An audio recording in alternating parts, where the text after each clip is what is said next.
I found the receipt for my mother's funeral hidden inside a hollowed-out copy of Great Expectations on my sister's nightstand. It wasn't the total that broke my heart. It was the date. Talulah had paid the entire balance 3 months before our mother even stopped breathing. While I was sleeping on a vinyl chair in a hospice ward, smelling of industrial bleach and antiseptic wipes, my sister was already negotiating the price of mahogany versus pine. She sat across from me at the hospital cafeteria every morning, blowing on her peppermint tea, telling me we had to prepare for the worst, all while she had already signed the paperwork for the end. The paper felt waxy and cold between my fingers. I looked around her guest room, the one she'd graciously offered me after the house was sold.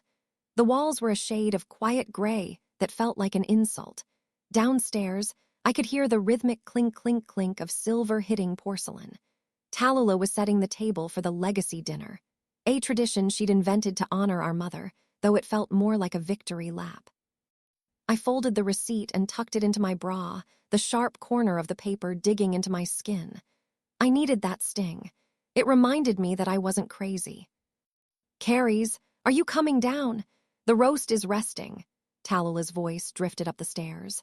It was a honeyed tone, the kind she used on her interior design clients to convince them that their lives were cluttered and only she could fix them.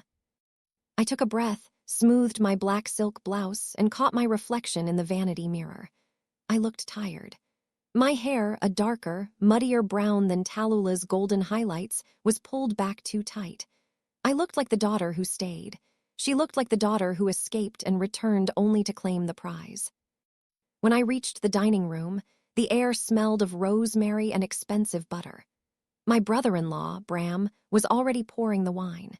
He was a man of soft edges and expensive watches, the kind of person who apologized for things he didn't do just to keep the room quiet. He didn't look at me as I sat down. "You look pale, Carries," Talulah said, sliding a plate of Haricot's verts toward me. "Did you take a nap? You've been so fragile since the service." Fragile, that was her favorite word for me. It translated to unreliable. It translated to incapable of handling the estate.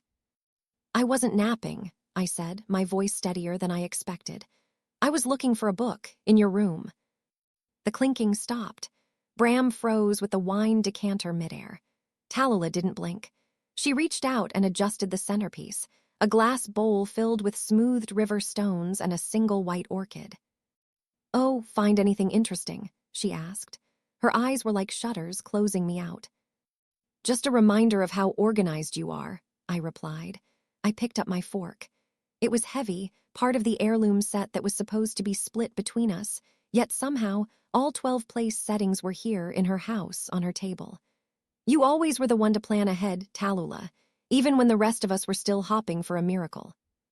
She smiled then, a small, thin movement of her lips. "Someone had to be the adult, Carries. Hope is a luxury. Logistics are a necessity." I looked at the roast beef on my plate, pink and bleeding into the mashed potatoes. I thought about the hospice nurse who told me Mom had asked for me in the middle of the night, while Talulah was running errands. "How much did the mahogany cost, Talulah?" I asked quietly. Bram let out a sharp, jagged cough. Talulah's hand tightened around her wine glass until her knuckles turned the color of the walls. The silence in the room became a living thing, thick and suffocating. "I don't know what you're talking about," she whispered. "I think you do," I said, feeling the sharp edge of the receipt against my ribs. "I think you knew exactly when she was going to die, and I think you've been waiting for it since the day I moved back home to take care of her." Only sound in the room was the hum of the high-end refrigerator, a low, buzzing drone that seemed to vibrate in my teeth. Talulah didn't look away. She had a way of staring people down that made them feel like a smudge on a windowpane, something to be cleaned away. "You're being hysterical, Carries," she said, her voice dropping to a calm, clinical register. "This is grief. It's messy, and it's making you paranoid. I've been carrying the financial burden of this family for years while you found yourself in those part-time pottery classes." "I wasn't finding myself," I said, my thumb tracing the edge of the silver fork. "I was changing her linens. I was crushing her pills into applesauce so she wouldn't choke, while you were carrying the burden from 300 miles away." Bram cleared his throat, his eyes darting between us like he was watching a slow-motion car crash. "Maybe we should just eat. The food is getting cold and—" "Stay out of it, Bram," Talulah snapped, not shifting her gaze from mine. She leaned forward, the silk of her sleeve brushing against a spill of salt on the tablecloth. "I paid for the funeral in advance because the director offered a locked-in rate. It was a business decision. Mother's accounts were frozen, or did you forget that? I saved this family $5,000 by being proactive." "A business decision," I repeated. The word felt oily. "You sat at her bedside and calculated the depreciation of her life. You bought her casket like you buy your seasonal wardrobes early to beat the rush." I reached into my blouse and pulled out the receipt. I didn't throw it. I laid it flat on the table next to her wine glass. The paper was slightly damp from my skin, the ink blurred but legible. The date, Talulah, March 14th. That was the day the doctor told us the new treatment might give her another 6 months. You didn't believe in the miracle because you'd already paid for the burial. Talulah finally looked down at the receipt. She didn't look guilty. She looked annoyed, the way one might look at a persistent fly. She picked it up with 2 fingers and set it aside. "I believed in the data," she said. "And the data said she was failing. I handled the things you were too weak to touch. And frankly, Carries, if you're so concerned about the ethics of my planning, I find it interesting that you've been so quiet about the house." My heart skipped. The house. "Mother's cottage," Talulah said, picking up her knife and slicing into the meat with surgical precision. "I had a surveyor out there last week. Since I'm the executor, I've decided we're putting it on the market by the end of the month. It's too much of a liability to keep." "You can't do that," I whispered. My throat felt like it was closing. "I'm still living there. My studio is there. Mom said I could stay as long as I needed." "She said a lot of things when she was on morphine," Talulah replied, her tone as dry as bone. "But the will is clear. The assets are to be liquidated and split. And since I've already fronted so much for the medical bills and the business decisions you're so offended by, I'll be taking my reimbursement from the top of the sale." She took a bite of the roast, chewing slowly, watching me realize that she wasn't just planning the funeral in March, she was planning the eviction. I looked at Bram. He looked at his plate, suddenly very interested in his peas. He knew. He had known all along. They had been drafting the for sale signs while I was still reading poetry to a woman who couldn't remember my name. "I need to go," I said, pushing my chair back.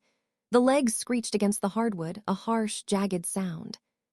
"Sit down, Carries," Talulah said, not looking up. "We haven't even brought out the dessert. I made lemon tart. It was Mother's favorite." "No," I said, my hand on the back of the chair. "It was your favorite. Mother hated lemon. She just ate it because you never bothered to ask what she liked." I walked out of the dining room, my heels clicking on the quiet gray floors. I didn't grab my coat. I just walked out into the cool evening air, the smell of damp earth and coming rain filling my lungs. I got into my car, but I didn't drive away.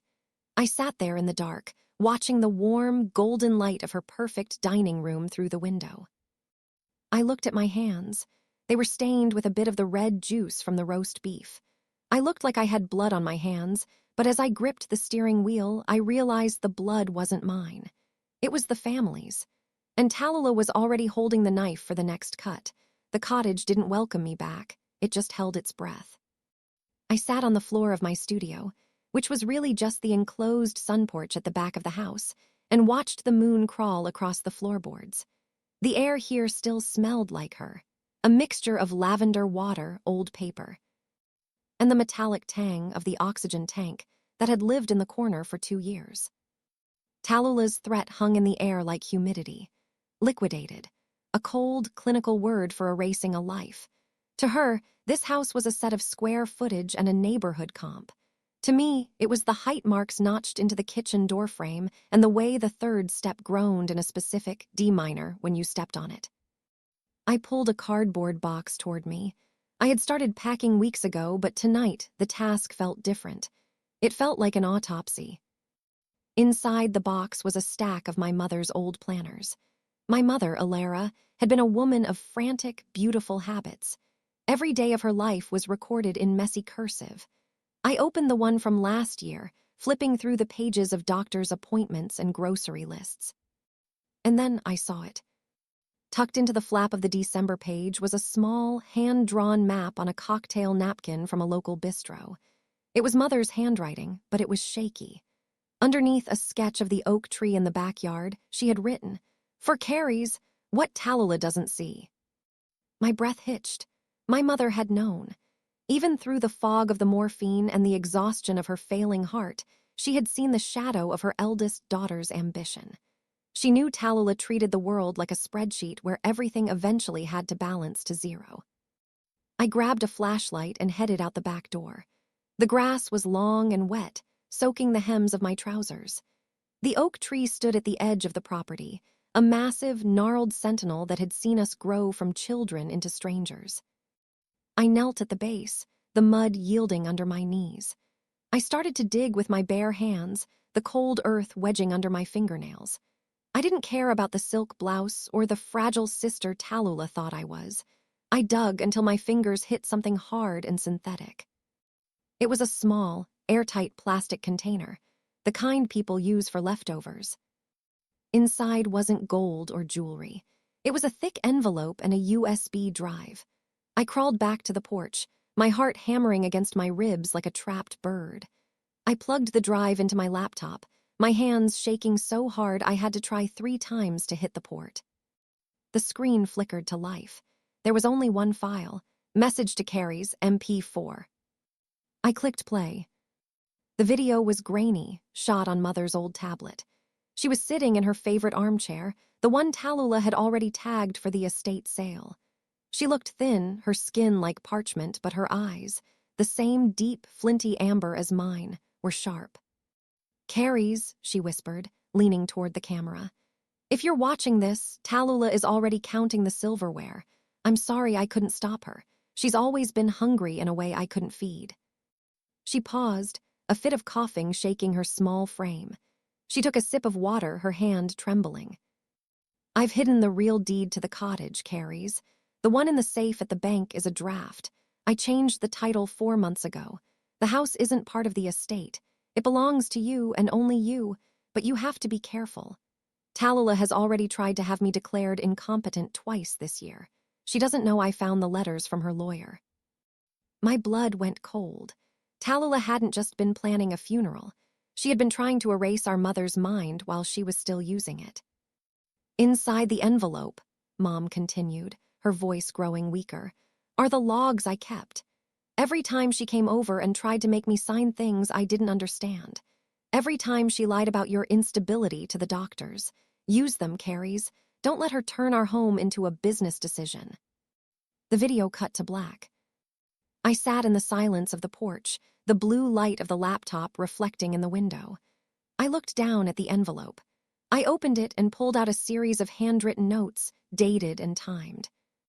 Feb 12th, Talulah brought a notary. Told me Carrie's was in rehab and couldn't be trusted with the keys. I told her I knew Carrie's was in the garden. She told me I was hallucinating. I felt a scream building in my throat, but I forced it down. I thought of the legacy dinner. I thought of the quiet gray walls. I wasn't the fragile one. I was the one who was left to guard the truth, and for the first time in my life, I realized that being underestimated wasn't a burden. It was a weapon. I picked up my phone. I had one person to call, someone Talulah would never suspect I'd kept in touch with, someone who knew exactly how Talulah's business decisions usually ended. I dialed the number, watching the sun begin to bleed over the horizon. "Hello, Julian," I said when the line picked up. "It's Carrie's. I think it's time we talked about why you really left my sister." Julian's voice was like a ghost from a life I'd almost forgotten. He had been the golden boy fiancé, the one Talulah paraded around at Christmas 5 years ago before he vanished from our family narrative overnight. Talulah had told us he was unstable, that he'd crumbled under the pressure of his firm's audit. We believed her because Talulah's version of the truth was always the polished one. "Carrie's," Julian's voice was gravelly, the sound of a man who didn't get much sleep. "I haven't heard from a St. James in a long time. I figured you all had scrubbed me from the records." "I found something, Julian," I said, packing the length of the sun porch. The wooden floor groaned under my feet. I found out what she did to Mom, and I think I finally understand what she did to you. There was a long, heavy silence on the other end. I could hear the faint sound of city traffic in his background, a world away from the muffled silence of the suburbs. She didn't just break up with me, Carries, Julian said quietly. She dismantled me. She told the partners at my firm that I was skimming from the escrow accounts. She didn't want a husband. She wanted a payout. When I wouldn't sign the prenup that gave her control over my family's trust, she made sure I didn't have a career to go back to. She's doing it again, I whispered. She's trying to sell the cottage. She tried to have Mom committed while I was in the next room. Listen to me, Julian said, his tone sharpening. Talulah is a creature of habit. She uses the same notary, a man named Vesper. He's a cousin of Bram. Check the signatures on the estate documents. If Vesper's name is there, the paperwork is likely backdated or coerced. She doesn't play the long game, she plays the fast game. She overwhelms you before you can find your footing. I looked down at the logs in my lap. My mother's shaky handwriting, Feb 12th, Talulah brought a notary. I have the real deed, Julian. Mom hid it. Then don't tell her, he said. If she knows you have it, she'll pivot. She'll find a way to tie you up in probate court for a decade. Let her think she's winning.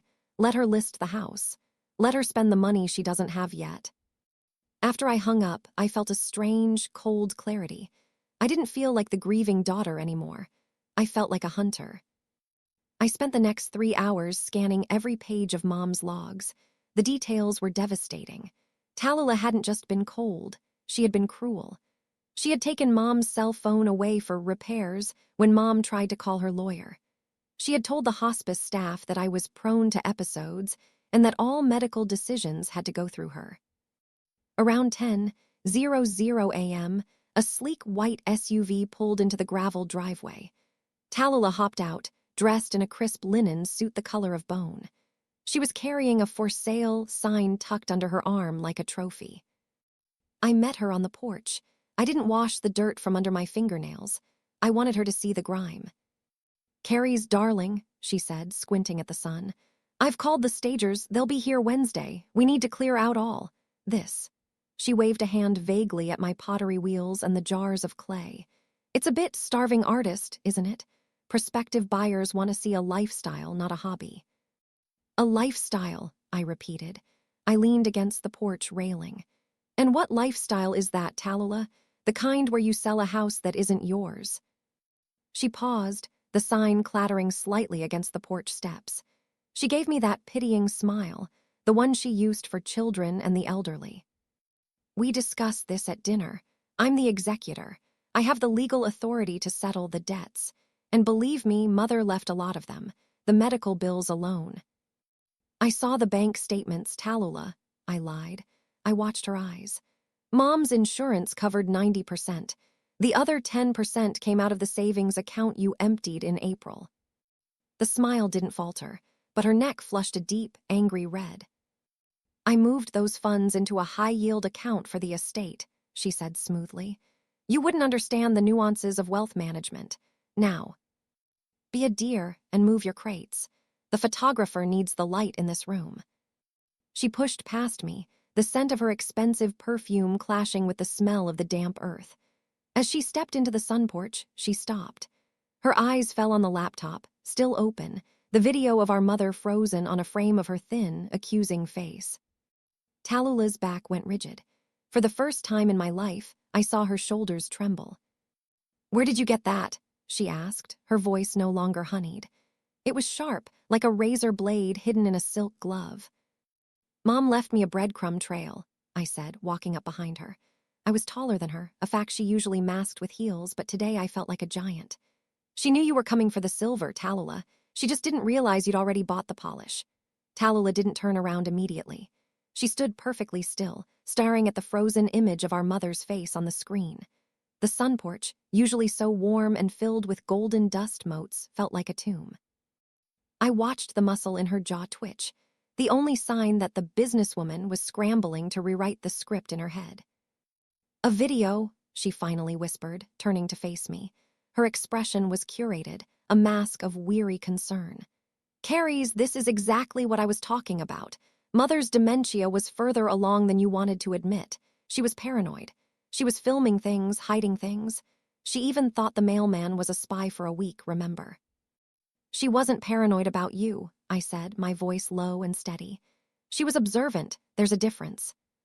Talulah stepped toward the laptop, her hand reaching out as if to close the lid, but I moved faster. I snapped it shut and tucked it under my arm. Her hand hung in the empty air for a second before she pulled it back, smoothing her pristine linen trousers. You think you found some kind of smoking gun, she said, her voice regaining its edge. But all you found is the rambling of a dying woman who didn't want to leave. I have the signed will, Carries. I have the power of attorney documents. I have the legal right to pack up this house and your little studio and put it all in a dumpster if I choose. And the notary, I asked, watching her closely. Vesper, Bram's cousin.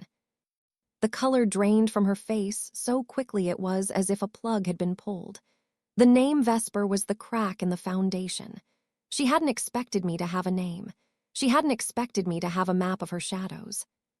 I don't know who told you that, she said, her voice trembling slightly. But it's irrelevant. The documents are filed. Now I'm going to be the bigger person and ignore this little outburst. I'm going to the kitchen to start the inventory. I suggest you go for a walk and calm down. She pushed past me, her shoulder clipping mine. I watched her walk into the main house, her heels striking the pine floors with a frantic, uneven rhythm. She wasn't walking, she was retreating. I didn't follow her. Instead, I went to my pottery wheel. I sat down and kicked the pedal, the low hum of the motor grounding me. I took a lump of cold, wet clay and began to center it. My hands were steady. For months, I had been the one falling apart, the one people spoke to in hushed, sympathetic tones. But as the clay spun beneath my palms, I realized that Talulah's power relied entirely on my silence. She functioned best when I was too fragile to look at the math. An hour later, I heard the sound of glass breaking in the kitchen. I walked through the mudroom and found Talulah standing over the ruins of a porcelain tea set, the one Mom used every Sunday. Talulah was holding a heavy wooden drawer, her breath coming in ragged gasps. She had been searching for something. The drawers were pulled out, the contents of the sideboard spilled onto the floor. "Where is it?" she hissed, spinning to face me. Her hair was coming loose from its perfect bun. "Where is the deed, Carries? I checked the safe deposit box this morning. The bank told me Mother visited in secret 2 months ago. She took the original. You have it, don't you?" "I don't know what you're talking about," I said, echoing her words from the dinner table the night before. I leaned against the doorframe, watching her unravel. "I thought you had everything under control, Talulah. Logistics are a necessity, right?" "This isn't a game," she screamed, throwing the drawer onto the floor. The sound was deafening in the small kitchen. "That house in the city, the one Bram and I just put a deposit on, it's contingent on the sale of this property. If I don't move this house by the end of the month, I lose everything." I felt a cold wave of satisfaction. So that was it.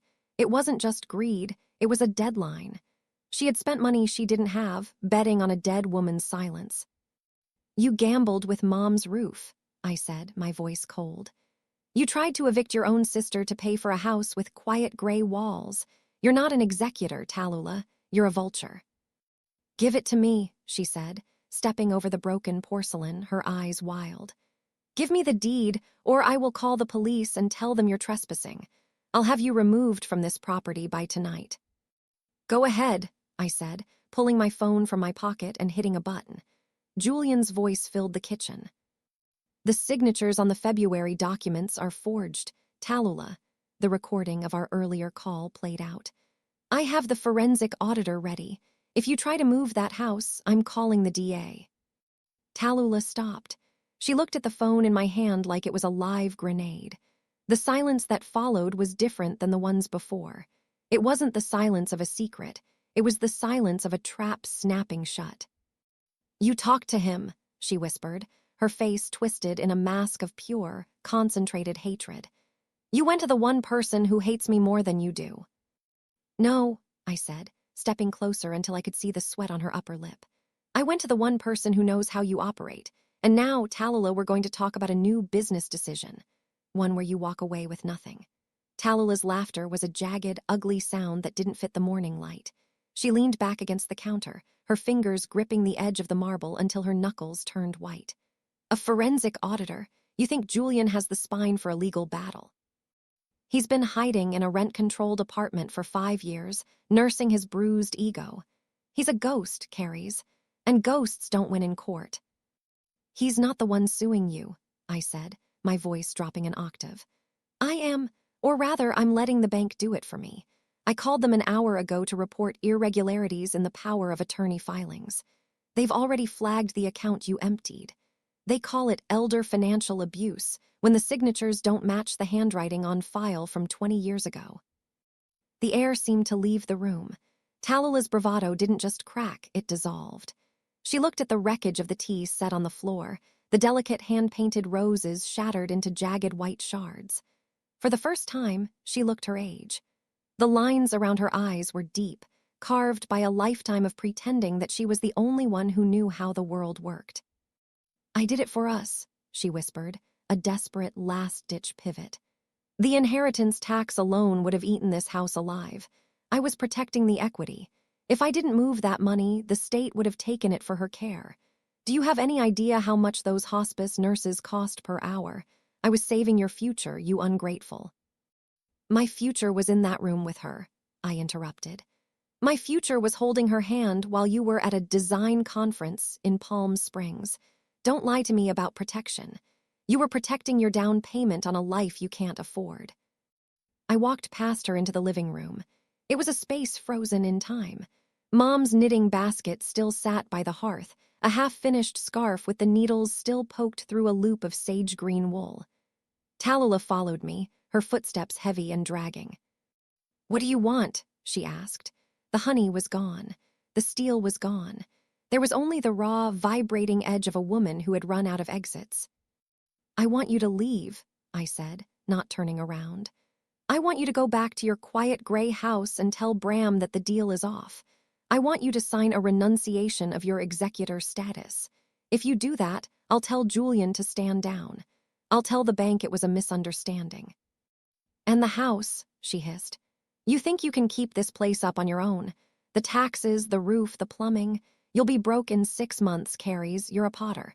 You make bowls that nobody buys." "I'll manage," I said, "because unlike you, I know the difference between the price of a thing and its value." I reached into the knitting basket and pulled out a small, leather-bound notebook tucked under the wool. It was Mom's true ledger, not the one for the bank, but the one where she recorded the things that mattered. I opened it to the last page. In her final days, her writing had become almost illegible, but one sentence stood out, underlined 3 times. "Talulah forgot that I built this house with my own sweat. She thinks she can buy the walls, but she'll never own the foundation." "Sign the papers, Talulah," I said, holding the notebook toward her. "Or I call the DA right now. I have the phone in my hand." Talulah stared at the notebook, then at me. For a second, I saw a flicker of the sister I used to love, the one who used to braid my hair and tell me we'd be best friends forever. But then her eyes narrowed, the warmth replaced by a cold, calculating resentment that ran deeper than any blood tie. "Fine," she said, her voice a poisonous thread. "Keep this rotting museum. Keep the memory of a woman who loved a failure more than the daughter who actually succeeded. But don't you dare call me when the bills start piling up. Don't you dare look for me when you realize that sentimental value doesn't pay the heating bill in January." She grabbed her designer bag from the sofa and marched toward the front door. She didn't look back at the photos on the mantel. She didn't look back at me. She slammed the door so hard the glass in the transom rattled. I stood in the center of the quiet living room, the silence rushing back in to fill the space she'd left. I expected to feel triumphant. I expected to feel a rush of justice. Instead, I felt the weight of the silence. I looked at the sage-green wool in the basket. It was the only thing left of her that hadn't been turned into a business decision. I picked up the needles and sat in her chair. My hands were shaking, but as I made the first stitch, I realized something. The house was mine, but I was alone. And then my phone buzzed. It was a text from an unknown number. Check the basement floorboards under the water heater. There's something she missed. The basement was a part of the house I'd avoided since the funeral. It felt too much like the before times, the smell of damp concrete, the stacks of old newspapers, and the cobwebs that clung to the rafters like tattered lace. I grabbed a crowbar from the shed and headed down the stairs, the light from my phone cutting a narrow path through the gloom. I found the water heater in the far corner, humming with a low, metallic thrum. The floorboards around it were dark with age and moisture. I knelt, the grit of the basement floor biting into my knees. Following Julian's cryptic instruction, I began to tap the wood. Near the back, the sound changed from a dull thud to a hollow, echoing knock. I wedged the crowbar into the seam and pried. The wood groaned, a long, screeching protest before the board gave way. Beneath it sat a small metal lockbox. It was heavy, the surface cold and slick with condensation. My heart hammered against my ribs. What had Talulah missed? She was a woman who had scoured every drawer and sifted through every bank statement. I didn't have the key, but the lock was old and rusted. One sharp strike with the back of the crowbar, and the latch snapped. I pulled back the lid. Inside was a stack of envelopes, all addressed to my mother, but they hadn't been mailed. They were postmarked from 5 years ago. I recognized the return address immediately. It was Julian's old firm. I opened the first one. It wasn't a love letter or a legal threat. It was a series of checks, all made out to my mother, for amounts that made my head spin. Tens of thousands of dollars. Attached was a note in Julian's sharp, architectural handwriting. Alara, this is the first installment of the buyout. I know Talulah told you the business failed, but I've managed to settle the accounts. This belongs to the house. Please don't tell her yet. She's already looking for ways to spend it. I went through the rest. Every single check was uncashed. My mother had kept them, hidden away, for 5 years. She hadn't used the money to pay for her care or to fix the roof. She had sat on a small fortune while Talulah paced the halls, complaining about the burden of our family's finances. But why? Why let Talulah believe we were drowning? I found the answer at the bottom of the box. A final letter, dated just weeks before Julian vanished. Carrie's, it began, my name, not Alara.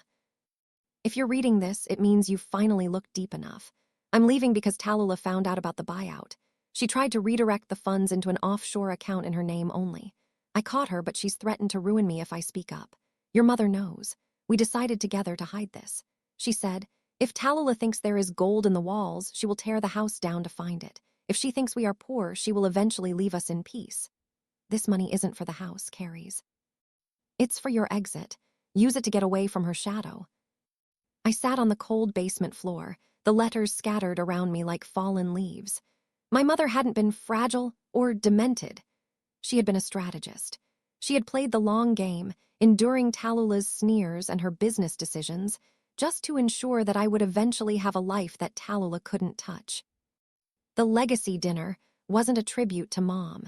It was the moment the trap was supposed to spring. Suddenly, the basement door creaked open at the top of the stairs. A sliver of light from the kitchen spilled down the wooden steps. Carrie's. It was Bram. His voice was trembling, stripped of its usual polished neutrality. I saw your car, he said, his shadow stretching long and distorted against the basement wall. Talulah is. She's not well, Carrie's. She's at the house, packing things she doesn't own. She's talking about rectifying the situation. I think she's coming back here tonight. I looked at the box, then at the crowbar in my hand. The quiet tension that had been simmering for weeks suddenly felt like it was reaching a boiling point. Talulah wasn't done. She didn't just want the money anymore, she wanted the win. Let her come, I said, standing up and gathering the letters. I'm tired of hiding the truth to keep the peace. It's time she sees exactly what her management has cost us. Bram descended the stairs slowly, his expensive loafers clicking tentatively on the damp wood. He looked out of place in the basement, like a piece of fine porcelain dropped in a coal cellar. He saw the open lockbox and the uncashed checks, and his face went an ashen shade of gray. She doesn't know about these, he whispered, gesturing to the checks. She spent the last 3 years telling me we were one bad month away from losing everything. She used that fear to justify everything. the forged signatures, the repositioning of the estate funds. She told me we were a team, Carries, that we were surviving. You weren't surviving, Bram, I said, my voice sounding hollow in the cramped space. You were participating. There's a difference. He flinched. I know, I've been a coward, but when I saw her tonight, she's different. She's not calculating anymore. She's unraveling. She found out you called Julian, and she realizes the professional life she built on a foundation of discretion is about to be audited into the ground. I tucked the letters and the uncashed fortune into a satchel. I didn't feel the rush of excitement I expected. I felt a profound, heavy sadness. My mother had lived in a state of self-imposed poverty, refusing to even buy a new coat or fix a leaky faucet, just to keep these checks a secret from her own daughter. She had lived in a cold war in her own living room. Why are you here, Bram? I asked. To warn me or to see if there's anything left to salvage for her? Bram looked at the stairs, then back at me. She's on her way. She thinks you have the deed here. She thinks if she can get her hands on it, she can force a private sale before the bank flags the probate irregularities. She's desperate, Carries, and a desperate Talulah is. She's capable of things you wouldn't believe. I think I'd believe quite a lot at this point, I replied. I led him back up to the kitchen. The house felt different now, sharper. Every shadow seemed to hold a memory of a lie. I went to the sun porch and looked out at the driveway. The gravel was dark from the afternoon rain, and the wind was picking up, tossing the branches of the old oak tree. I sat at my pottery wheel, but I didn't turn it on. I just waited. Bram sat at the kitchen table, his head in his hands, the picture of a man who had realized too late that he'd married a hurricane. 20 minutes later, the headlights cut through the dark. Talulah didn't pull in. She practically drifted into the gravel. The engine of her SUV cut before the car even stopped rolling. The door slammed, and then came the sound of her heels, fast, sharp, and relentless. She didn't knock. She had her own key, of course. She burst into the kitchen, her hair windswept and her eyes rimmed with an angry, feverish red. She stopped when she saw Bram. "What are you doing here?" she demanded, her voice raspy. "I told you to wait at the house." "I couldn't do it, Tal," Bram said softly. "It's over. Carries knows about Julian's checks. She found the box in the basement." Talulah froze. The air in the kitchen seemed to turn to ice. She turned her gaze to me, her chest heaving under her silk blazer. For a moment, the silence was so thick I could hear the clock ticking in the hallway. "The basement," she repeated, her voice a low, dangerous hiss. "She hid them in the basement. That old woman let me struggle, let me sweat over every cent, while she had a fortune under her feet." "She didn't let you struggle, Talulah," I said, standing up. I held up the satchel. "She let you show your true colors. She knew that if you had this money, you'd be gone in a heartbeat. She kept it to see if you'd stay for her. And you didn't. You stayed for the walls, and when you couldn't get those, you tried to steal her dignity." Talulah took a step toward me, her hand curling into a fist. "Give me that bag, Carries. That money is part of the estate. It's half mine." "It was never part of the estate," I said, stepping back into the sun porch. "Julian made these out to Mom personally as a buyout. She never cashed them. Legally, these checks are void now that she's passed. They're just paper, Talulah, paper and proof of what you were willing to do for nothing." "You're lying," she screamed, lunging toward me. "You're always lying. You were always the favorite, the quiet one, the artist, who didn't have to worry about the real world because I was the one keeping it at bay." She grabbed my arm, her nails digging into my skin. We struggled in the narrow doorway of the porch, the smell of her expensive perfume filling my senses. It was the first time we had touched in years, and it was a collision of pure, unadulterated resentment. "Let go," I hissed, pushing her back. She stumbled, her heel catching on the lip of the porch door. She fell back against my pottery wheel, her hand slapping against the power switch. The motor whirred to life with a sudden, jarring hum. Talulah scrambled to find her footing, but as she pushed herself up, her eyes landed on the table where I had laid out the uncashed checks and the forensic audit papers Julian had sent. "I'll burn this house down before I let you have a cent of it," she whispered, and for the first time I saw it, the total break. She wasn't a businesswoman anymore. She was a child who would rather break her toys than share them. The threat hung in the air, heavy and suffocating. Talulah wasn't looking at me anymore. She was looking at the stack of papers with a terrifying, glazed intensity. Her hand moved toward her pocket, reaching for the silver lighter she kept in her bag, a relic of a habit she claimed to have quit years ago. "Talulah, stop," Bram said, his voice cracking as he stood up from the kitchen table. "This isn't you. Think about what you're saying." "You don't know who I am, Bram," she snapped, her head whipping toward him. "You married the version of me that looked good in a brochure. You married the woman who could organize a gala and fix a credit score. But this," she gestured wildly at the cottage, at me, at the mud on her shoes. "This is what happens when you spend 30 years trying to hold up a ceiling for people who are happy living in the basement." She stepped toward the wooden workbench where I kept my drying pottery. She grabbed a heavy, unfired vase, one I had spent 3 days carving.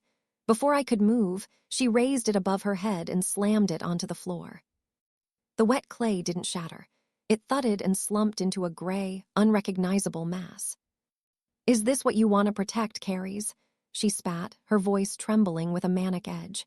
"This dirt, this pathetic little life." "It's not the dirt I'm protecting," I said, my heart hammering a frantic rhythm against my ribs. I stayed behind the pottery wheel, using it as a physical barrier. "I'm protecting her memory from being turned into a line item in your bankruptcy filing." Talulah lunged again, but this time she wasn't going for me. She reached for the satchel containing the checks and the audit.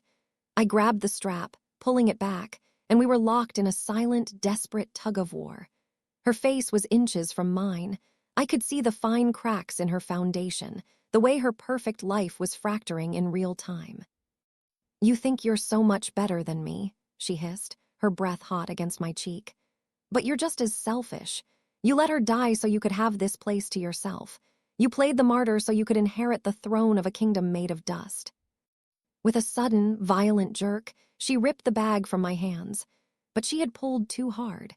She lost her balance, her heels skidding on the slick clay of the shattered vase. She fell backward, her arm striking the edge of the kiln with a sickening crack. She let out a sharp, strangled cry and slumped to the floor, the satchel sliding across the floorboards. Bram rushed forward, kneeling beside her. Talulah, let me see." She pushed him away with her good arm, her face contorted in a mask of agony and fury. "Don't touch me, just get the papers. Bram, get the papers and let's go." But Bram didn't reach for the bag. He reached for the phone on the counter. "I'm calling an ambulance," he said, his voice finally firm. "And then I'm calling a lawyer. Not yours, Talulah, mine." Talulah stared at him, the realization finally sinking in. The alliance was broken. The man who had been her shadow for a decade was finally stepping into the light, and he didn't like what he saw. I picked up the satchel and walked to the door of the sun porch, looking out at the oak tree. The wind had died down, leaving a heavy, expectant silence. I felt a strange sense of detachment, as if I were watching a play from the back of a darkened theater. "The deed isn't here, Talulah," I said quietly, not turning around. "I moved it to a safe deposit box this afternoon. The house is already in my name. The locks are being changed tomorrow morning." I heard her sobbing, not the calculated, manipulative sobs she used to get her way, but the raw, ugly sound of a woman who had finally realized she was standing in the ruins of a life she had destroyed herself. "I gave you everything," she moaned into the floorboards. "I handled everything." "No," I said, turning to look at her one last time. "You handled the things you could sell. You ignored the things that mattered. And in the end, that's why you're on the floor and I'm still standing." As the distant wail of a siren began to drift through the open window, I walked out of the sun porch and into the garden. I sat on the old stone bench Mom had loved, the one that looked out over the valley. I reached into the bag and pulled out the USB drive. I didn't need to watch the video again. I knew what she had said. I knew that I was the one she trusted to keep the light on. But as I watched the red and blue lights of the ambulance flicker through the trees, I realized that the hardest part wasn't winning the house. It was deciding what to do with the silence that came with it. The blue and red lights eventually faded into the darkness, leaving the driveway empty, and the gravel scarred with tire tracks. Bram had left with the ambulance. His shoulders slumped as if the weight of his own silence had finally crushed him. He didn't look back at the cottage, and I knew then that I would likely never see him again. He was a man who lived in the reflections of others. With Talulah's mirror shattered, there was nothing left for him here. I walked back into the house. It felt cavernous. I spent the next hour cleaning. I swept up the shards of the tea set and the gray, slumped remains of my ruined vase. I wiped the clay from the floorboards. I worked with a rhythmic, mechanical precision, finding comfort in the physical labor of erasing the night's violence. When the kitchen was spotless, I sat down with a cup of tea. For the first time in years, the tea didn't get cold while I worried about someone else's expectations. The following morning, a courier arrived. I expected legal threats or a frantic message from Talulah's bedside. Instead, it was a simple manila envelope from Julian. Inside was a copy of the forensic audit, officially stamped and filed, along with a short, handwritten note. "It's done, Carries. The bank has frozen the estate accounts pending a full investigation. They found the offshore transfer she attempted last night from her phone in the ambulance. She couldn't help herself. It's over. You're free." I leaned back in Mom's chair, the sun hitting my face through the window. Talulah would survive, of course. Women like her always find a way to reinvent themselves, though it wouldn't be in a house with quiet gray walls. She would likely blame me for the rest of her life, telling anyone who would listen how her fragile sister stole her inheritance. But for the first time, the thought didn't make me flinch. Her version of the truth no longer had a home here. I spent the afternoon in the garden.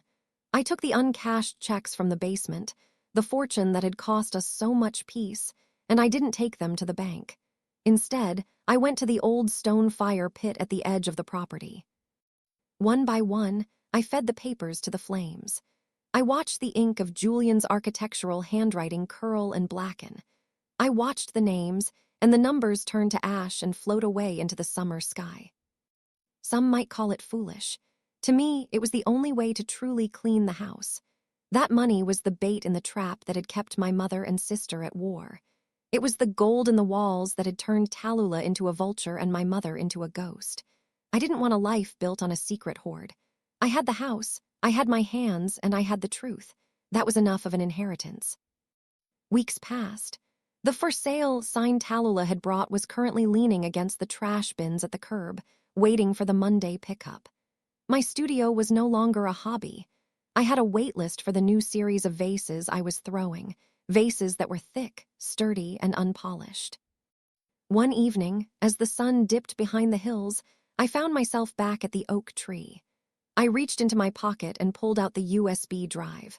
I dug a small hole near the spot where the lockbox had been and buried it. "I've got it from here, Mom," I whispered. The house behind me glowed with a warm, amber light. It wasn't perfect. The roof still leaked a little when the rain came from the east, and the third step still groaned in D minor. But as I walked back toward the porch, the sound didn't feel like a haunting anymore. It sounded like a greeting. I climbed the steps, my shoes clicking on the wood. I stopped at the door and looked out at the valley, feeling the cool air fill my lungs. I wasn't the daughter who stayed or the daughter who escaped. I was just a woman who had finally learned how to stand her ground. I went inside and closed the door, the lock clicking into place with a solid, certain sound. For the first time in my life, I wasn't waiting for the other shoe to drop. I was the one wearing the shoes, and I knew exactly where I was going.